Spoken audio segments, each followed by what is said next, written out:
അസ്സലാമു അലൈക്കും വറഹ്മത്തുള്ളാഹി. അൽഹംദുലില്ലാഹി റബ്ബിൽ ആലമീൻ. വസ്സലാത്തു വസ്സലാമു അലാ അഷ്റഫിൽ മുർസലീൻ വഅലാ ആലിഹി വസഹ്ബിഹി അജ്മഈൻ. സൂറത്തു തകാസുർ 102-ാം അധ്യായമാണ്. അഊദു ബില്ലാഹി മിനശ് ശൈത്വാനിർ റജീം. ബിസ്മില്ലാഹിർ റഹ്മാനിർ റഹീം. അൽഹാകുമുത് തകാസുർ. തകാസുർ, ഹുക്മ്, 2 പദങ്ങളാണ് തുടക്കം.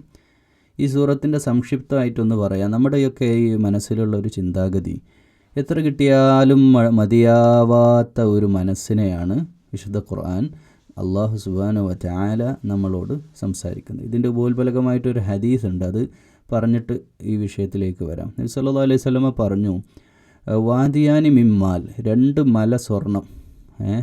അപ്പോൾ ഒരു മല എന്നല്ല പറഞ്ഞു, 2 മല സ്വർണം ഇങ്ങനെ മലയായിട്ട്, മല മുഴുവനും കംപ്ലീറ്റ് ഗോൾഡായിട്ട് നിങ്ങൾക്ക് കിട്ടിയാൽ 3-ാമത്തെ ഒരു മലയും കൂടി ഉണ്ടായിരുന്നെങ്കിൽ എന്ന് മനുഷ്യൻ ചിന്തിക്കും. എന്നിട്ട് ആ ഹദീസ് അവസാനിക്കുന്നത് മണ്ണല്ലാതെ മനുഷ്യൻ്റെ വയറ് നിറയില്ല എന്ന് വെച്ചാൽ ഖബറിലെത്താതെ ഈ ആർത്തി തീരൂല. ഇത് മാനുഷികമായിട്ടും എല്ലാവർക്കും ഉള്ളതാണ്. നമുക്കിപ്പോൾ എത്ര സാലറി, ഇതിൽ സാറ്റിസ്ഫൈഡ് ആണോ? അല്ല. ഇനി എന്താ പ്ലാൻ? ഇനിയും കിട്ടണം. അപ്പോൾ എത്ര കിട്ടിയാലും, സാലറി ആവട്ടെ, എത്ര പ്രോഫിറ്റ് കിട്ടിയാലും നമുക്ക് സന്തോഷമാവുക? എത്രയും കിട്ടിയാലും മടുപ്പ് വരാത്തൊരു അവസ്ഥ മനുഷ്യനുണ്ട്. ഇതിനെയാണ് ഇവിടെ തുറന്നു കാണിക്കുക. അപ്പോൾ ഇതിന് തകാസുർ എന്ന പദം ഇതാണ്. മാല്, സമ്പാദ്യത്തോടും ഭൗതികതയും നേടിയെടുക്കാനുള്ള അടങ്ങാത്ത ആർത്തിയാണ് തകാസുർ എന്നുള്ള പദം. എന്നാൽ ലഹുവ് എന്നുള്ള അതിൻ്റെ പിന്നാലെ ലഹുവ് അതിലേക്ക് ചേരുമ്പോൾ ഈ നമ്മൾ അശ്രദ്ധരായിക്കൊണ്ട് ഒരു ലഹുവിൽ ഒരു ഹുക്കുമെന്ന് പറഞ്ഞാൽ നമ്മൾ അതിൽ മതിമറന്നങ്ങ് ലയിച്ച് ചേർന്ന് കഴിഞ്ഞാൽ, ചില ആളുകളിൽ എത്ര ആൾക്കാരുണ്ട് ഒരുപാട് സമ്പാദിച്ച്, ഒരു 10 തലമുറക്കുള്ളതൊക്കെ സമ്പാദിച്ചിട്ടുണ്ടാവും, പിന്നെയും ടെൻഷനും അതിൻ്റെ പിന്നാലെയാണ്. ദുനിയാവ് വാരാൻ അയാൾ മരിക്കണ സമയത്തും ഒരു പക്ഷേ അയാൾ ജീവിച്ചിട്ടുണ്ടാവില്ല, അത് ജീവിക്കേണ്ട പോലെ ജീവിച്ചിട്ടുണ്ടാവില്ല. ജീവിതം മുഴുവനും ഈ സമ്പാദിക്കാനുള്ള ശ്രമത്തിലും അത് ടെൻഷൻ അടിച്ച് അതിൻ്റെ കാര്യങ്ങളുമായിട്ട് ചുറ്റിപ്പറ്റി ആ ലഹുവിൽ ഇങ്ങനെ പോകുന്ന മനുഷ്യന്മാർ എത്രയോ പേരെ നമ്മൾ അങ്ങനെ അറിയുന്നവരുണ്ട്. നമ്മൾ ആലോചിച്ച് നോക്കൂ, നമ്മൾ നമ്മിലേക്ക് വരിക, നമ്മൾ ഈ എത്ര കിട്ടിയാലും നമുക്ക് മടുപ്പ് വരിക. നബി സല്ലല്ലാഹു അലൈഹി വസല്ലം പറഞ്ഞു, ആരാണ് ഏറ്റവും നല്ല ഐശ്വര്യവാൻ? ഉള്ളതിൽ തൃപ്തിപ്പെട്ട മനുഷ്യൻ. അൽഹംദുലില്ലാ. ഉള്ളത് തന്നെ ചെറിയ കാര്യമാവട്ടെ, അൽഹംദുലില്ലാ. നമ്മളിപ്പോൾ നമ്മുടെ മൊബൈൽ ഫോൺ എടുക്കുക, കയ്യിലുള്ള ഫോൺ, നല്ലൊരു ഫോൺ ഇപ്പോൾ കയ്യിലുണ്ടെങ്കിലും നമ്മൾ ആഗ്രഹിക്കുക അതിനേക്കാൾ ഒന്നുകൂടി അപ്ഡേറ്റ് ചെയ്യണം, ഇതൊന്ന് അപ്ഗ്രേഡ് ചെയ്യണം. കാറ്, വീട്ടിലുള്ള കാറ്, അതൊന്നുകൂടി അപ്ഗ്രേഡ് ചെയ്യണം. എപ്പോഴാണോ പൈസ കിട്ടണം അപ്പോൾ ഇത് മാറ്റിക്കളാം. ഇതിങ്ങനെ നല്ലത് ചിന്തിക്കാം, പക്ഷേ ഇതിങ്ങനെ ഇതെല്ലാ കാര്യം, വീടിൻ്റെ കാര്യമായാലും ഒരു തരം കോമ്പറ്റീറ്റീവ് മൈൻഡ്.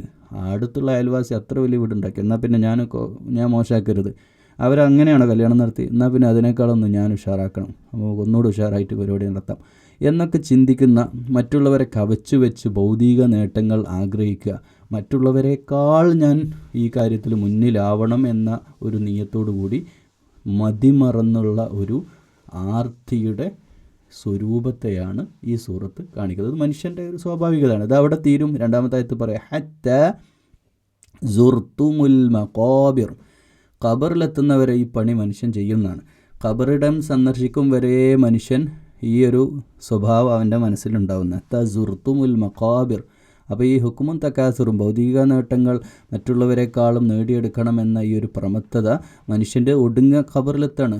അവിടെ തീർന്നല്ലോ. അധികാരം, പണം, പ്രശസ്തി, ഇതിനു വേണ്ടിയുള്ള ഓട്ടപ്പാച്ചിലാണല്ലോ സകല മനുഷ്യന്മാരും. ഫേമസ് ആവുക, കൂടുതൽ അറിയപ്പെടാനുള്ള പ്രവർത്തനങ്ങൾ, അല്ലെങ്കിൽ സമ്പാദിക്കാൻ, അല്ലെങ്കിൽ അധികാര കസേരകൾക്ക് വേണ്ടിയുള്ള, അത് ഏത് മേഖലയാവട്ടെ അതിനു വേണ്ടിയിട്ടുള്ള പ്രവർത്തനത്തിലാണ് അതിൻ്റെ നിരന്തരമായ പ്രവർത്തനത്തിലാണ് ഓരോ മനുഷ്യനും ഏർപ്പെട്ടിട്ടുള്ളത്. ഹത്ത സുർത്തുമുൽ മഖാബിർ, ഖബറിലെത്തുന്നവരെയാണ് ഈ പണിയൊക്കെ ഉണ്ടുള്ളൂ. അതായത് സക്കറാത്തിൻ്റെ ആ ഒരു വരവ്, ആ സക്കറാത്തിൻ്റെ സമയം, അവസാന ശ്വാസത്തിൻ്റെ സന്ദർഭത്തിൽ റൂഹെടുക്കുന്നത്, അതുവരെ ഈ പണി എന്ത് ചെയ്യും? മനുഷ്യന് തുടർന്നുകൊണ്ടിരിക്കും എന്നുള്ളതാണ്. യഥാർത്ഥത്തിൽ ഒരു കവി പറയുന്നുണ്ട്, പിന്നെ നമ്മൾ ഒരു കുഞ്ഞു ജനിക്കുന്ന സമയത്ത് കുഞ്ഞുങ്ങളുടെ കൈ നോക്കിയാൽ അവരിങ്ങനെ കൈ മുറുകെ പിടിച്ചിട്ടുണ്ടാവും. എന്നുവെച്ചാൽ അതിൻ്റെ അർത്ഥം അവർ ആർത്ത് കരയുക, 2 കൈ ഇങ്ങനെ മുറുക്കി പിടിച്ച് ദുനിയാവ് മുഴുവൻ നേടിയെടുക്കണം എന്ന ഒരു മെസ്സേജ് ആ കവിതയിലൂടെ പറയാം. എന്നിട്ട് പറയാം, അവസാനത്തിൽ മനുഷ്യന് ഇവിടുന്ന് ദുനിയാവ് വിട്ടു പോകുന്ന സന്ദർഭത്തിൽ കൈ ഇങ്ങനെ നമ്മൾ മരിച്ച ആളുകളുടെ കൈ നോക്കിയത് എല്ലാം പോയി എന്നുള്ള രീതിയിൽ കൈ ഇങ്ങനെ തുറന്ന് വെച്ചിട്ടുണ്ടോ, എല്ലാം നഷ്ടപ്പെട്ടവനായിട്ട് നമ്മൾ തിരിച്ചു പോവുകയും ചെയ്യണം. നമ്മളൊന്നും കൊണ്ടുവന്നവരല്ല, ഒന്നും കൊണ്ടുപോകില്ല. കൊണ്ടുപോകുന്നുണ്ടെങ്കിൽ നമ്മൾ കൊണ്ടുപോവുക അമല് മാത്രമാണ്. കഴിഞ്ഞ സൂറത്തുൽ അസറിൽ പറഞ്ഞിട്ടുണ്ട് ആമനു അമലു സ്വാലിയാത്ത്. പിന്നെ ഹദീസിൻ്റെ റിവായത്ത് പ്രകാരം നമുക്ക് മനസ്സിലാക്കാൻ പറ്റുന്നത് സദഖത്തുൻ ജാരിയ ആയിട്ടുള്ള സദഖ, നമ്മൾ മരണശേഷവും നമ്മിലേക്ക് വരവെക്കാൻ പറ്റുന്ന അങ്ങനെയുള്ള അമൽ, അതിൽപ്പെട്ട ഒന്നാണ് ഈ ഒരു സംസാരവും. ഇത് മരണശേഷം, എൻ്റെ മരണശേഷവും ആളുകൾ ഇത് കേൾക്കുകയാണെങ്കിൽ ഇൻഷാ അല്ലാഹ് അത് പ്രതിഫലാർഹമായ കാര്യം തന്നെ ആയിരിക്കും. അപ്പോൾ അവിടെ യഥാർത്ഥത്തിൽ നബി സല്ലല്ലാഹു അലൈഹി വസല്ലമ ഈ ഹദീസിലൂടെ പറയുന്ന നമ്മുടെ ആർത്തിയെ പറ്റിയാണ്. ആ ആർത്തിയുടെ ലോകം എന്ന് പറഞ്ഞാൽ വല്ലാത്തൊരു ആർത്തിയുടെ ലോകത്താണ് നമ്മളൊക്കെ ജീവിച്ചുകൊണ്ടിരിക്കുന്നത്. നമുക്ക് എത്ര കിട്ടിയാലാണ് മതിയാവുക, എത്ര കിട്ടിയാലാണ് ഇതൊക്കെ ഒന്ന് തീരുമാനമാവുക. അപ്പം നമ്മുടെ ഈ ഒരു ഭൗതിക പ്രമത്തതയാണ് വിശുദ്ധ ഖുർആനിലൂടെ സൂറത്ത് തക്കാസുറിലൂടെ നമ്മളോട് പറയുന്നത്. അതിൻ്റെ പിന്നെ ചേർത്ത് പറയാണ്, അത്താ സൂറത്തുൽ മക്കാബിർ എന്നല്ല പറയുന്നത്, അതിന് ചേർത്തിട്ട് പിന്നെ പറയാണ് നിങ്ങൾ കല്ലാ സൗഫ തഅലമൂൻ, നിങ്ങളിത് വിവരം അറിയും. നമ്മൾ പറയാറില്ലേ നീ വിവരം അറിയും, അങ്ങനെ ചെയ്യുകയാണെങ്കിൽ നീ വിവരം അറിയും. നമ്മൾ ഒരാളോട് മുഖത്ത് നോക്കി പറയുന്നുണ്ടെങ്കിൽ അത് ചേർത്തിട്ട് പിന്നെ നീ അങ്ങനെ ചെയ്യുകയാണെങ്കിൽ എന്തായാലും വിവരം അറിയേ എന്ന് പിന്നെയും വാൺ ചെയ്യുകയാണ് അടുത്ത ആയത്തിൽ. സുമ്മ കല്ലാ സൗഫ തഅലമൂൻ, നിങ്ങളിതിൻ്റെ അനന്തരഫലം അറിയും. നിങ്ങളിപ്പോൾ ചെയ്തുകൊണ്ടിരിക്കുന്ന ഒരു ബോധമില്ലാതെ ദുനിയാവ് വാരിക്കൂട്ടാനുള്ള ഈ ഒരു പരിശ്രമത്തിൽ അതിൻ്റെ അനന്തരഫലം എന്താണെന്ന് നിങ്ങൾ പിന്നീട് അറിയും. എപ്പോൾ അറിയാം? ഖബർ കഴിഞ്ഞിട്ട് അടുത്ത സെഷൻ ഉണ്ട്, 6-ാമത്തെ ആയത്തിൽ പറയാം. 6-ാമത്തെ ആയത്തിൽ പറയില്ല തറവുന്നൽ ജഹീം. ജഹീം നരകത്തിന് പല പല പ്രയോഗം. ജഹീം എന്ന് പറഞ്ഞാൽ അത്രയും പിന്നെ കത്തിക്കാളുന്ന നരകത്തെ സൂചിപ്പിക്കുന്നത്. തറവുന്നൽ ജഹീം, ജഹീമായിട്ടുള്ള ഈ ഒരു അവസ്ഥയിലേക്ക് നിങ്ങൾ എത്തുമ്പോൾ, കത്തിയാളുന്ന നരകത്തിലേക്ക് എത്തുമ്പോൾ നിങ്ങൾ അതിൻ്റെ അനന്തരഫലം അറിയും. സുമ്മ ലതറവുന്നഹ ഐനൽ യഖീൻ. യഖീൻ എന്ന് പറഞ്ഞാൽ അത്രയും ഉറപ്പിച്ചോളൂ, നിങ്ങൾ നന്നായിട്ട് ഉറപ്പിച്ചോളൂ, നിങ്ങൾക്ക് എന്തായാലും നിങ്ങളതിൻ്റെ അനന്തരഫലം അറിയും. ലതറവുന്നഹ ഐനൽ യഖീൻ, നിങ്ങൾ കണ്ണുകൊണ്ട് നരകം കാണും എന്നാണ്. അപ്പോൾ എന്താ ഇപ്പോൾ ഇത് ദുനിയാവ് നമുക്ക് സമ്പാദിക്കണ്ടേ, ബിസിനസ് ചെയ്യണ്ടേ, ഹലാലായ മാർഗ്ഗത്തിൽ സമ്പാദിച്ചൂടെ? സാന്ദർഭികമായിട്ട് നമുക്കൊരു ചോദ്യം മറുചോദ്യം അള്ളാഹുവോട് ചോദിക്കാം. പക്ഷേ അള്ളാഹു പറയുന്നത് ഈ സമ്പാദിക്കാനുള്ള ഹലാലായ രീതിയിൽ ബിസിനസ് ചെയ്യണ്ട എന്നോ അതൊന്നും അല്ല പറയുന്നത്. യഥാർത്ഥത്തിൽ ഇവിടെ അള്ളാഹു സുബ്ഹാനഹു വ തആല ഉദ്ദേശിക്കുന്നത് ഈ ഹുക്കുമോട് കൂടിയുള്ള തകാസുർ, ഭൗതിക നേട്ടങ്ങൾ നേടാൻ, അത് കാറാവട്ടെ, വീടാകട്ടെ, സമ്പത്താവട്ടെ, എന്താവട്ടെ, അത് കിട്ടിയാൽ മതിവരാത്ത ആഗ്രഹവുമായിട്ട് ജീവിക്കുക. എന്നിട്ട് അതിലായിട്ട് ലഹുവിൽ പെട്ടു. ആ ലഹു, ആ ഹുക്കുമു എന്നുള്ള വാക്കിന് ലഹുവിൻ്റെ ഒരു പിന്നെ ആ ലഹുവിൽ നിന്ന് ആ പദം വരുന്നത്. അപ്പോൾ ആ ലഹു എന്ന് പറഞ്ഞാൽ ഒരു തരം അശ്രദ്ധയിലുള്ളൊരു ജീവിതം, മറ്റൊന്നും ശ്രദ്ധിക്കാതെ യഥാർത്ഥത്തിൽ ജീവിക്കാൻ പോലും മറന്നു പോകുന്ന ഇത്തരക്കാരായ ആളുകൾ എന്നുള്ളതാണ് സത്യാവസ്ഥ. അവരിങ്ങനെ ബിസിനസ് ചെയ്ത് അങ്ങ് മരിച്ചു പോവാണ്. സന്തോഷത്തോടെ അത് നല്ല ഭക്ഷണം പോലും പലരും കഴിക്കാൻ അങ്ങനെ പൈസ ചിലവായി പോവുമല്ലോ, എല്ലാവരും നല്ല യാത്ര പോകാൻ അല്ലേ. വിശുദ്ധ ഖുർആൻ പലയിടങ്ങളിലും പറഞ്ഞു നിങ്ങൾ സീറു ഫിൽ അർള്, നിങ്ങൾ ഭൂമിയിൽ യാത്ര ചെയ്യണം. പക്ഷേ അതൊക്കെ വിട്ടിട്ട് നമ്മൾ സമ്പാദിക്കാനുള്ള ഈ ഒരു തിരക്കിൻ്റെ ഇടയിലൊക്കെ മറന്നു പോകുന്നുള്ളതാണ്. നല്ല കുടുംബത്തോടൊപ്പം ഒരു ചിലവഴിക്കാൻ പോലും സമയം ജീവിതത്തിൽ അയാൾ പലപ്പോഴും ഉണ്ടായിട്ടുണ്ടാവില്ല. എന്നിട്ട് ആ ഒരു ശ്രമത്തിൽ അങ്ങനെ അങ്ങ് ജീവിച്ച് മരണപ്പെട്ടു പോകുന്ന ആളുകളാണ്. അപ്പോൾ അതിൻ്റെ അനന്തരഫലം ഉണ്ടാവുക നരകം കാണുക എന്നുള്ളതാണ്. അപ്പോൾ ആ നരകത്തിലേക്ക് എത്താനുള്ള കാരണത്തെയാണ് അവസാനത്തെ ആയത്ത്. ഇതാണ് ഈ ആ സൂറത്തിൽ ഏറ്റവും സുപ്രധാനമായിട്ടുള്ള ആയത്ത്. സുമ്മ ലതുസ്അലുന്ന. സവാൽ അറിയാലോ, ഉറുദുവിലൊക്കെ സവാൽ തന്നെയാണ്, ജവാബും സവാലും. ലതുസ്അലുന്ന, അവർ ചോദ്യം ചെയ്യപ്പെടും. എന്ത് കാര്യം? യൗമ ഇതിൻ, ഏത് ദിവസം? അനിൻ നഈം, ഈ നിഅമത്തുകളെ പറ്റി പരലോകത്ത് ചോദ്യം. അപ്പം അള്ളാഹു ഒരാൾക്ക് നിഅമത്ത് കൊടുത്തു, അതായത് നമുക്ക് അള്ളാഹ് തന്നൊക്കെ നിഅമത്താണ്. നമ്മുടെ വീടാവട്ടെ, സമ്പത്താവട്ടെ, ഭാര്യ, മക്കൾ, കുടുംബം, സമ്പാദ്യം, ഇതൊക്കെ അള്ളാഹ് തരുന്ന നിഅമത്താണ്. ഇത് ചോദ്യം ചെയ്യപ്പെടും. ചോദ്യം ചെയ്യപ്പെടുക എന്ന് പറഞ്ഞാൽ ഇപ്പോൾ നമ്മൾ ആലോചിച്ച് നോക്കൂ, ഇന്ത്യ രാജ്യം, ഇനി കേരളം, നമ്മുടെ ജില്ല, ഈ ജില്ലയിൽ നമ്മുടെ അയൽവാസികൾ, സുഹൃത്തുക്കൾ, ഇവർക്ക് ഇടയിലൊക്കെ ഒരുപാട് ആളുകൾ പല രീതിയിൽ പ്രയാസപ്പെടുന്നവരുണ്ട്.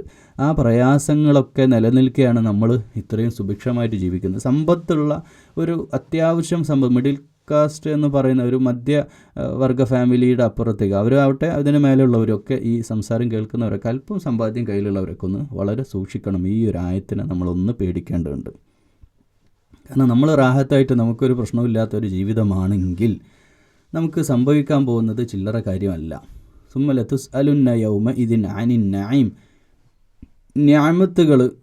നിഅമത്തുകളെപ്പറ്റി അല്ലാഹു സുബ്ഹാനഹു വ തആല തീർച്ചയായിട്ടും ചോദിക്കും. അപ്പോൾ അത് വളരെ നമ്മൾ പേടിക്കേണ്ട ഒരു സംഗതിയാണ്. നമ്മളൊക്കെ ആ ഒരു ദുനിയാവിന് വേണ്ടിയിട്ട് പ്രവർത്തിക്കുന്നവരല്ലെങ്കിലും ദുനിയാവ് ഒരു അജണ്ടയാണ്. നമ്മൾ ആ ദുനിയാവിൽ സമ്പാദിക്കണം, ഇവിടെയാണല്ലോ ജീവിക്കേണ്ടത്. അപ്പോൾ അതിനുവേണ്ടി നമ്മൾ ജീവിക്കുക. നമ്മളുടെ ഈ സമ്പാദ്യം, നമുക്ക് വരുന്ന സമ്പത്തും, നമ്മൾ ഈ ജീവിക്കുന്ന ഭൗതിക വിഭവങ്ങളൊക്കെ നമുക്ക് ഉണ്ടാകുമ്പോൾ ഇതൊക്കെ ചോദ്യം, ഇതൊക്കെ അള്ളാഹു മസ്ഊൽ.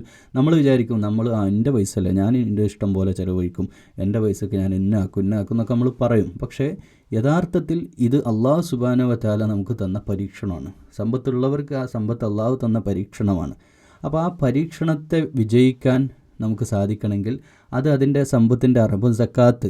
അപ്പോൾ സക്കാത്ത് എന്ന് പറഞ്ഞാൽ ശരിക്കും യഥാർത്ഥത്തിൽ അതങ്ങനെ സക്കാത്ത് സ്ക്രീൻ ചെയ്യാനുള്ള സംവിധാനം ഇടില്ല. അതായത് ഒരു മഹല്ലും ഒരാളുടെ സമ്പത്ത് എത്രയുള്ളതെന്ന് വീട്ടിൽ വന്നിട്ട് ചോദിച്ചിട്ട് അങ്ങനെ സംവിധാനമൊന്നും ഇന്ത്യയിലില്ല, പ്രത്യേകിച്ച് നമ്മുടെ നാട്ടിലില്ല. അതുകൊണ്ട് തന്നെ നമ്മളതിൽ എക്സ്ക്യൂസ്ഡ് ആണ്. അതായത് നമ്മളിപ്പോൾ പറയുക ഒരു പള്ളി കമ്മിറ്റിയിലോ അല്ലെങ്കിൽ നമ്മൾ സ്വന്തമായിട്ട് സക്കാത്ത് കൊടുക്കുക, അല്ലെങ്കിൽ ഒരു കമ്മിറ്റി ഏൽപ്പിക്കുകയൊക്കെ ചെയ്യുകയാണെങ്കിൽ നമ്മൾ പറയാം എനിക്ക് ഇന്ന സമ്പാദത്തുണ്ട്, അതിൻ്റെ ഇത്ര പെർസെൻറ്റേജ് ഞാൻ തന്നു എന്ന് പറയാണ്. അപ്പോൾ എത്ര സമ്പാദിച്ചു എന്നുള്ളതൊക്കെ അതൊക്കെ നമുക്ക് വേണമെങ്കിൽ മറച്ച് വെക്കാൻ ഇവിടെ പറ്റും. പക്ഷേ പരലോകത്ത് നടക്കില്ല. നമ്മൾ അതിൻ്റെ വിഹിതം കൊടുത്തേ പറ്റും. അപ്പോൾ ആ വിഹിതം കൊടുക്കാത്ത, ഇപ്പം യുഖീമുസ്സലാത്ത വയ്യുത്തു സക്കാത്ത, ഖുർആനിൽ നമ്മൾ എടുത്ത് നോക്കിയാൽ എല്ലാ ഒട്ടുമിക്ക സ്ഥലത്തും നിസ്കാരത്തെ പറ്റി പറഞ്ഞിട്ടുണ്ടെങ്കിൽ അവിടെയൊക്കെ സക്കാത്തിനെ പറ്റി. നിസ്കരിക്കുന്നവൻ ഒക്കെ സക്കാത്ത് കൊടുക്കുന്നവരായിരിക്കണം. സക്കാത്ത് കൊടുക്കുക എന്നുള്ളത് പ്രധാനപ്പെട്ട കാര്യമാണ്. അപ്പോൾ ജീവിതത്തിൽ സദഖ ചെയ്യാത്തവർ, എല്ലാം വാങ്ങാനായിട്ട് നിൽക്കുന്നവരല്ലാതെ അത് കൊടുക്കാനും കൂടി മനസ്സ് കാണിക്കുക, പരസ്പരം സഹായിക്കാനും, വിഷമിക്കുന്നവരെയും പ്രയാസപ്പെടുന്നവരെയും അത് മതം നോക്കാതെ ജാതി നോക്കാതെ പരസ്പരം സഹജീവികളെ സ്നേഹിച്ചും പരിഗണിച്ചും അവരോടുള്ള ബാധ്യതകൾ നിർവഹിച്ചും ജീവിച്ചാലല്ലാതെ നിങ്ങൾ സമ്പാദിക്കാനും ആ സമ്പത്തിൻ്റെ പിന്നാലുള്ള ഓട്ടവും ആ ലഹു എന്തായാലും നല്ലതിനല്ല നമ്മളുടെ ആ ഓട്ടം. ഭൗതികത നേടിയെടുക്കാനുള്ള ഈ ഒരു ആർത്തിയുടെ ഒരു ജീവിതം നയിക്കുക എന്നുള്ളത് അത് ഒരിക്കലും നമുക്ക് ചേർന്നതല്ല, ഒരു മുഅ്മിന് ചേർന്നതല്ല. ബിസിനസ് ചെയ്യേണ്ടതെന്നല്ല, അതിൻ്റെ രണ്ട് വശവും പറയാണ്.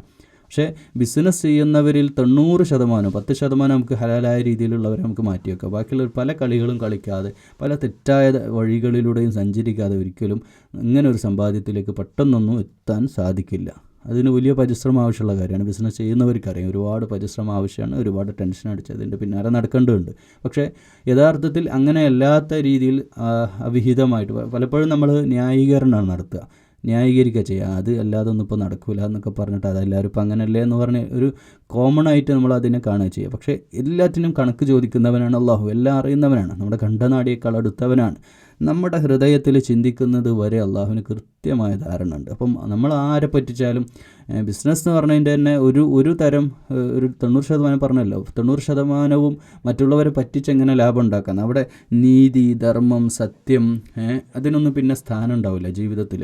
അപ്പോൾ പിന്നെ ചെയ്യുന്ന കാര്യങ്ങളൊക്കെ ഒരു യാന്ത്രികമായിട്ട് അങ്ങ് ചെയ്യുക. പിന്നെ ബിസിനസ്സിൻ്റെ ഒരു സ്റ്റെപ്പ് കടന്നു കഴിഞ്ഞാൽ പിന്നെ നമ്മളായിരിക്കില്ല, മറ്റു പലരും ആയിരിക്കും നമ്മുടെ ബിസിനസ്സിൻ്റെ കാര്യങ്ങളൊക്കെ ചെയ്യുക. അവർ ചെയ്യുന്നവരും നമ്മൾ മസ്ഊലാണ്, അള്ളാൻ്റെ മുമ്പിൽ മറുപടി പറയേണ്ടി വരും. അത് വളരെ കൃത്യമായിട്ട് നമ്മൾ ഏൽപ്പിക്കപ്പെട്ട അമാനത്ത്, നമ്മുടെ കീഴിൽ ബിസിനസ് ചെയ്യുന്ന, നമ്മുടെ കീഴിൽ ജോലി ചെയ്യുന്നവർ കൈക്കൂലി വാങ്ങുന്നുണ്ടെങ്കിൽ, അല്ലെങ്കിൽ അവർ മറ്റുള്ളവരെ പ്രയാസപ്പെടുത്തുന്നുണ്ടെങ്കിൽ, വാക്ക് തെറ്റിക്കുന്നുണ്ടെങ്കിൽ, പിന്നെ സത്യസന്ധരല്ലെങ്കിൽ, പറഞ്ഞ പോലെ പണി തീർക്കുന്നില്ലെങ്കിൽ, പറഞ്ഞ പോലെ അല്ലാതെ പൂഴ്ത്തി വെക്കും, ആഴം കലർത്തിയും പലതും ചെയ്യുന്നുണ്ടെങ്കിൽ അതിനൊക്കെ നമ്മൾ മസ്ഊലാണ്. അള്ളാൻ്റെ കോടതിയിൽ നമ്മൾ മറുപടി പറയേണ്ടി വരും. അതാണ് ഇവിടെ പറയുന്നത്. അപ്പോൾ ലഹുവിൽ നമ്മളിങ്ങനെ ജീവിക്കുക ചെയ്യും. നമുക്കിതൊന്നും അറിയേണ്ട കാര്യമില്ല. നമ്മളൊരു സ്റ്റേജ് എത്തിക്കഴിഞ്ഞാൽ പിന്നെ ബിസിനസ്സിനെ അങ്ങ് അഴിച്ചു വിടുക ചെയ്യും. പിന്നെ നമുക്ക് ഏണിംഗ് മാത്രമാവും നമ്മുടെ ലക്ഷ്യം, പ്രോഫിറ്റ്. പിന്നെ ആ മാർഗ്ഗത്തിൽ നമ്മൾ എന്തും അങ്ങ് ഒഴിവാക്കിയേക്കും, നമ്മളങ്ങ് വിസ്മരിച്ച് കളയും. ഇതൊക്കെ മാനുഷികമായിട്ട് സംഭവിച്ചു പോകുന്ന കാര്യങ്ങളാണ്. അപ്പോൾ അങ്ങനെയുള്ള ഈ ലഹുവിൽ നമ്മൾ ജീവിച്ചാൽ നരകം കാണേണ്ടി വരും എന്ന് വളരെ വളരെ താക്കീത് സ്വഭാവത്തിൽ വാൺ ചെയ്യുകയാണ് നമ്മളെ. അതുകൊണ്ട് പ്രിയമുള്ളവരെ, ഞാനും നിങ്ങളും സമ്പാദിക്കുന്ന വിഷയത്തിലും പിന്നെ ഭൗതികതയോടുള്ള ഹൃദയബന്ധം, ഇപ്പം സൂഫി ചിന്താഗതിയിലേക്ക് പോകണം എന്നല്ല, കുറച്ചൊക്കെ നമ്മൾ വേണ്ട എന്ന് വെക്കണം. ഹലാൽ അല്ല എന്ന് നമുക്ക് തോന്നിക്കഴിഞ്ഞാൽ, നമ്മൾ ചെയ്യുന്ന ബിസിനസ്സുമായി ബന്ധപ്പെട്ട് ചില ആളുകൾക്ക് പ്രയാസങ്ങൾ ഉണ്ടാകും, അത് ഹലാലാകില്ല എന്ന് നമുക്ക് തോന്നിക്കഴിഞ്ഞാൽ വേണ്ട എന്ന് വെക്കാൻ നമുക്ക് സാധിക്കണം. ഈ വേണ്ട എന്ന് വെക്കുന്നതാണ് അതിന് സാക്രിഫൈസ്, ത്യാഗം എന്ന് പറയുക. ആ ത്യാഗമാണ് നമ്മളെ അള്ളാഹുവിലേക്ക് അടുപ്പിക്കുന്നത്. ലാഭകരമായൊരു കച്ചവടത്തെ പറ്റി വിശുദ്ധ ഖുർആൻ പലയിടങ്ങളിലും പറയുന്നുണ്ട്. ലാഭം, ദുനിയാവ് അങ്ങ് കൊടുത്തേക്ക് അള്ളാഹുവിന്. കാരണം ഇത് വിലയില്ലാത്ത ചരക്കാണ്. വിലയില്ലാത്ത ചരക്ക് എന്ന ദുനിയാവിനെ പറ്റി അള്ളാഹു തന്നെ ഖുർആനിലൂടെ നമ്മൾ അറിയിച്ചിട്ടുള്ളത്. ഇത് ഒരു വിലയില്ല, ഇത് വളരെ നൈമിഷികമാണ്. നമ്മൾ ഇതിനെപ്പറ്റി ശരിക്കും ഒന്ന് ആലോചിച്ച് നോക്കണം. വളരെ ചെറിയ കൊച്ചു ജീവിതം നമുക്കുള്ളൂ. ആ ജീവിതത്തിലുള്ള കുറച്ച് സന്ദർഭങ്ങളിലൂടെ നമ്മൾ ജീവിച്ചിങ്ങനെ പോകാനേ ഉള്ളൂ. അപ്പോൾ നമ്മൾ ഇവിടെ പരലോകത്തേക്ക് നന്മ ചെയ്യാൻ നമ്മൾ ശ്രമിക്കണം. അത് ചെയ്യുന്നതോടൊപ്പം പരലോകത്തേക്കുള്ള തിന്മയുടെ ത്രാസ് താഴാതിരിക്കാൻ നമ്മൾ നോക്കുകയും വേണം. ഇത് രണ്ടും ബാലൻസ് ചെയ്ത് പോകുമ്പോഴാണ് നമ്മൾ വിജയികളാവുക.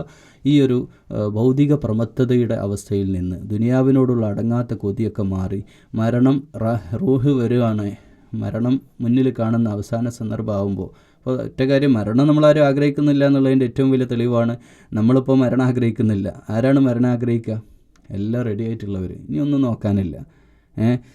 അത്യാവശ്യം ഏൺ ചെയ്ത് കഴിഞ്ഞു, നാളെ സ്വർഗ്ഗലോകത്തേക്ക് ജീവിക്കാനുള്ളതൊക്കെ ഞാൻ അത്യാവശ്യം സമ്പാദിച്ചു എന്നുള്ളൊരു കോൺഫിഡൻ്റ് ഉള്ള ആളിനല്ലേ മരണത്തെ ഫേസ് ചെയ്യാൻ പറ്റുള്ളൂ. മരണം നാളെ മരിക്കാൻ തയ്യാറാണോ? ഞാൻ റെഡിയാണ് എന്ന് പറയാൻ പറ്റണമെങ്കിൽ മക്കളോട്, സമ്പത്തിനോട്, ദുനിയാവിനോട് ഈ ഹൃദയബന്ധം അങ്ങ് അറ്റിച്ച് കളയണം. ദുനിയാവുമായിട്ടുള്ള ഹൃദയബന്ധം അറ്റിച്ച് കളയണം. ഇപ്പോൾ നാട്ടിൽ ഒരു സൂഫി ഗാനമുണ്ട്, ഭ്രാന്തായാൽ എന്ത് സുഖം. ആ ഭ്രാന്ത് എന്ന് പറഞ്ഞാൽ ഇതാണ്, അള്ളാഹുവോടുള്ള ഹുബിൻ്റെ പേരിലുള്ള ഭ്രാന്ത്. പിന്നെ സക്കറാത്ത് എന്ത് സുഖം എന്നാണ് ആ പാട്ടിൻ്റെ. പിന്നെ സക്കറാത്ത്, പിന്നെ മരണം വരെ എന്താണ്? നമുക്ക് സുഖമാണ്. നമുക്ക് പിന്നെ അള്ളാഹുവേക്ക് അണയാനുള്ള ആഗ്രഹമാണ്. ഇപ്പോൾ ടിക്കറ്റ് എടുത്ത് നാട്ടിലേക്ക് പോകാനുള്ള ഒരു പ്രവാസി, അത് ഉദാഹരണം പറഞ്ഞ് അവസാനിപ്പിക്കുക. ഒരു പ്രവാസിയായ ഒരു മനുഷ്യൻ 2-3 കൊല്ലം അവിടെ ഗൾഫിൽ നിൽക്കുന്ന ഒരു മനുഷ്യൻ, അയാളിങ്ങനെ സമ്പാദിച്ച് ഇങ്ങനെ നാട്ടിലേക്കുള്ള ആവശ്യത്തിനുള്ള സാധനങ്ങളൊക്കെ വാങ്ങി പെട്ടിയൊക്കെ റെഡിയായി ഇങ്ങനെ നിൽക്കുമ്പോൾ അയാൾ പ്രതീക്ഷിക്കുന്നതിനേക്കാൾ മുമ്പ് ടിക്കറ്റ് കിട്ടി പോകാൻ അവസരം ഉണ്ട്, അയാൾക്ക് സന്തോഷമല്ല ഉണ്ടാവുക. അതുപോലെ നമ്മൾ മരിക്കണ ഒരു ദിവസം അങ്ങോട്ടായി കിട്ടിയാൽ ഇങ്ങോട്ട് വന്നാലും നമ്മൾ ആഗ്രഹിക്കുക. എന്നാൽ ഭൗതികത ആഗ്രഹിക്കുന്ന മനുഷ്യൻ എനിക്കൊരു 100 കൊല്ലം ജീവിച്ചാൽ മതിയായിരുന്നു, അല്ലെ 80 വയസ്സ് വരെ ജീവിക്കണം എന്നൊക്കെ ആഗ്രഹിക്കും. പക്ഷേ യഥാർത്ഥ ഈമാനുള്ള ഒരാൾ മരണത്തെ സ്വാഗതം ചെയ്യുക, അള്ളാഹുവിലേക്ക് അണയാനുള്ള കൊതി. അതാണ് ഒരു യഥാർത്ഥ മുഅ്മിനെ സംബന്ധിച്ചിടത്തോളം. അപ്പോൾ അങ്ങനെയുള്ള യഥാർത്ഥ മുഅ്മിനീങ്ങളിൽ അള്ളാഹു നമ്മളെല്ലാവരെയും ഉൾപ്പെടുത്തട്ടെ. ഭൗതികമായിട്ടുള്ള ഈ ഒരു തെറ്റായ ചിന്താഗതി, എത്ര കിട്ടിയാലും മതി വരാത്ത ഈ ഒരു മനസ്സ്, ദുഷിച്ച മനസ്സാണത്. അങ്ങനെയുള്ള അവസ്ഥയിൽ നിന്നൊക്കെ മാറി അൽഹംദുലില്ലാഹ്, അള്ളാഹു നമ്മളില്ലാത്തവന് ഉയർന്ന കൈയും താഴ്ന്ന കൈയും സല്ലല്ലാഹു അലൈഹി വസല്ലം മറ്റൊരു ഹദീസിൻ്റെ റിവായത്തിൽ പറയുന്നുണ്ട്. പിന്നെ നമുക്ക് താഴ്ന്നവരിലേക്ക് നോക്കുക, കൊടുക്കുന്നവരാവുക, അതോടൊപ്പം താഴ്ന്നവരിലേക്ക് നോക്കുക. താഴെയുള്ള നമ്മൾ മേലോട്ട് നോക്കുമ്പോഴാണ് ഈ പ്രശ്നം. നമ്മളെക്കാൾ സമ്പാദ്യമുള്ളവരിലേക്ക്, നമ്മളെക്കാൾ നല്ല കാറുള്ളവർ, നമ്മളെക്കാൾ നല്ല മൊബൈലുള്ളവർ, നമ്മളെക്കാൾ വലിയ ആളുകളിലേക്ക് അതിങ്ങനെ നോക്കുമ്പോഴാണ് നമുക്ക് വിഷമം ഉണ്ടാവുക. നമ്മൾ താഴോട്ട് നോക്കിയാൽ മതി. താഴെന്ന് പറഞ്ഞാൽ എത്ര ആളുകൾ, പട്ടിണി പാവങ്ങൾ എത്രയാണ്. ഇപ്പോൾ ഡൽഹിയിലെ ഒരു യാത്രയിൽ പിന്നെ ഇത്രങ്ങാനും മനുഷ്യന്മാരാണ് ഈ ബ്രിഡ്ജിൻ്റെ ചോട്ടിൽ കിടന്നുറങ്ങുന്നത്. രാത്രി കടകൾ അടക്കണം ഇവർക്കൊന്ന് ഉറങ്ങണമെങ്കിൽ, ഷോപ്പ് അടച്ചിട്ട് ലൈറ്റ് ഓഫാക്കി ആ പീടികത്തിണ്ണയിൽ കിടന്നുറങ്ങുന്ന എത്ര കോടിക്കണക്കിന് ആളുകൾ ജീവിക്കുന്ന, വീടില്ല, വെള്ളമില്ല, ഭക്ഷണമില്ല, അടിസ്ഥാന സൗകര്യങ്ങളില്ല ജീവിക്കുന്ന കോടിക്കണക്കിന് ജനങ്ങളുള്ള ഒരു രാജ്യത്ത് നിന്ന് മലയാളിയായ ഒരു മുസ്ലിം ഇത് കേൾക്കുമ്പോൾ സഹോദരന്മാരെ, നമ്മൾ എത്ര അള്ളാഹിന് ശുക്ർ ചെയ്യണം. നമ്മൾ എത്രത്തോളം ഭാഗ്യവാന്മാരാണ്. നമുക്ക് ഒന്നുമില്ലേ, അന്ത്യം ഉറങ്ങാനുള്ള വീടില്ലേ, ഭക്ഷണമല്ലേ, മെനക്കെട്ട് ഇറങ്ങിയാൽ കിട്ടാത്ത ജോലിയുണ്ട്, ജോലി കിട്ടാത്തൊരു വിഷമം നമുക്കുണ്ടോ? നമുക്ക് പണിയെടുക്കുക, അധ്വാനിക്കാനുള്ള വിഷമമല്ലേ ഉള്ളൂ. നമുക്ക് അധ്വാനിക്കാനുള്ള അവസരവും സാഹചര്യവും സമാധാന അന്തരീക്ഷവും ഒക്കെ അള്ളാഹു നമുക്ക് നിഅമത്ത് തന്നില്ലേ? നമ്മൾ അള്ളാഹുവിന് ശുക്ർ ചെയ്ത് അള്ളാഹിൻ്റെ ദിക്റിലും ഫിക്റുമായിട്ട് ജീവിക്കാൻ ബാധ്യതപ്പെട്ടവരാണ്. അള്ളാഹുവെ, ഞങ്ങളെ ഏറ്റവും നല്ല വിശ്വാസികളിൽ മുഅ്മിനീങ്ങളിൽ ഞങ്ങൾ ഉൾപ്പെടുത്തി അനുഗ്രഹിക്കണേ. അല്ലാഹുമ്മ റബ്ബനാ തഖബ്ബൽ മിന്നാ ഇന്നക അൻത സമീഉൽ അലീം വതുബ് അലൈനാ ഇന്നക അൻത തവ്വാബുർ റഹീം.